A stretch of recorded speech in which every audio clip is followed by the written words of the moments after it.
what is a right of first refusal and when is it used?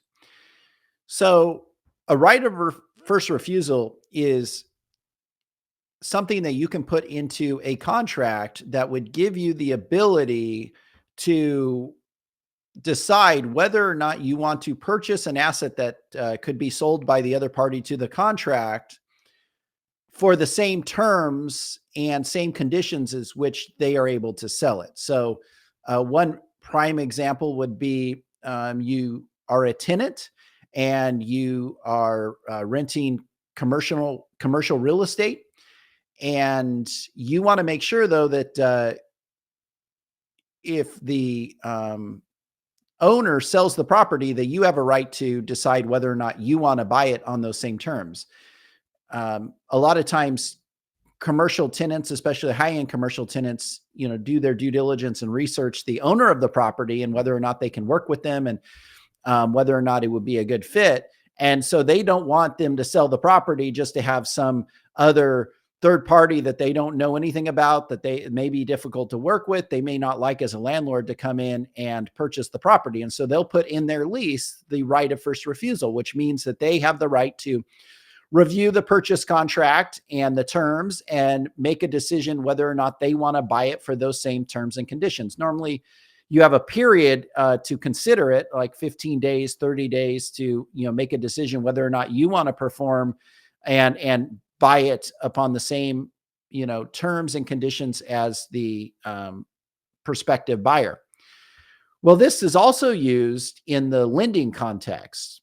So when you go and you obtain financing for real estate, if you go and you obtain financing from, say, a hard money lender, or you go and you obtain seller carryback financing or some other form of financing, well, that lender generally has the ability to sell the promissory note.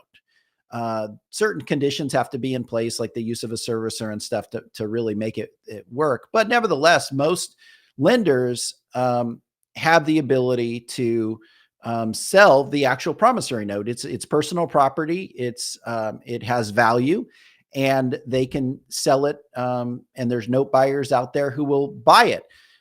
Sometimes it's for the full principal balance of the note. Sometimes it's for an amount less than the principal balance of the note. But nevertheless, they have the ability to, try to sell it and basically cash themselves out on the transaction. Well, you as the borrower may want to negotiate, as part of the lending transaction, the right to a first refusal to any note sale.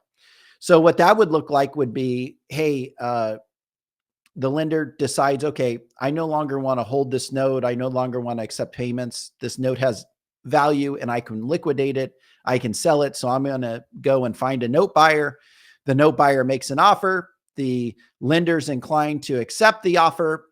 But if the loan documents provide that the borrower has a right of first refusal for any assignment or sale of the note, then the lender has to present that to the borrower and give the borrower an opportunity to decide if they want to buy the note on those same terms and conditions. So if the lender is giving a discount on the principal balance of the note, say they're selling it for 85, 90 cents on the dollar, well, you may be like, hey, that's a short payoff. I like that. I want to do that. And so you then decide, okay, I'm going to purchase the note for that amount. But it basically allows you to have some say or some control over who your lender is going to be in the future, and decide whether or not, you want this to the same, purchase terms as a third party prospective buyer coming in and looking to buy the note. Obviously, that's a negotiated term that should be initialed and approved by the lender in advance. You can't just go and, slip it into a promissory note that you sign. Instead, you should make sure to have some acknowledgement signed, either initialed or signed acknowledgement by the lender that they understand that that term is in there and that they're going to be bound by that term. You also want to have, in my view, for a provision like that, some form of penalty for what happens if they go and they sell it. Do you all of a sudden just get to go to the note buyer and buy it for the same amount? Then what's the incentive to, give you your proper notice? So I normally put a provision in there that basically says, hey, if the notice isn't provided, then the borrower can actually purchase the note from the third party purchaser for 10% less than what they purchased it for. So if they, if a note buyer looks and reviews the note and deed of trust and they see, oh, there's a right of first refusal, but that's okay. Worst case scenario, I collect a few months worth of payments and then all of a sudden they come out of the woodwork, buy it for what I bought it for, not the end of the world.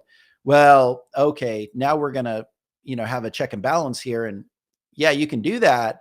But in this case, if you do that and you buy it, then there's a penalty and they have the right to buy it for 10% less than what you bought it for. So now you've lost money. So normally the note buyer would be a lot more cautious and would likely say, okay, give them the right of first refusal, let them know about my offer, see if they want to buy it. And if they don't, then I'll buy it.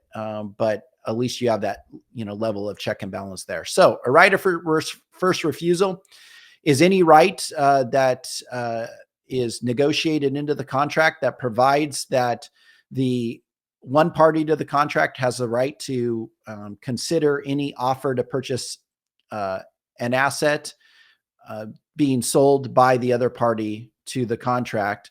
And it can be used in a number of contexts. One of which in the real estate investing context would be to put that in there on your lending agreements so that the lender has to give you the option to purchase the note prior to selling it to some third party.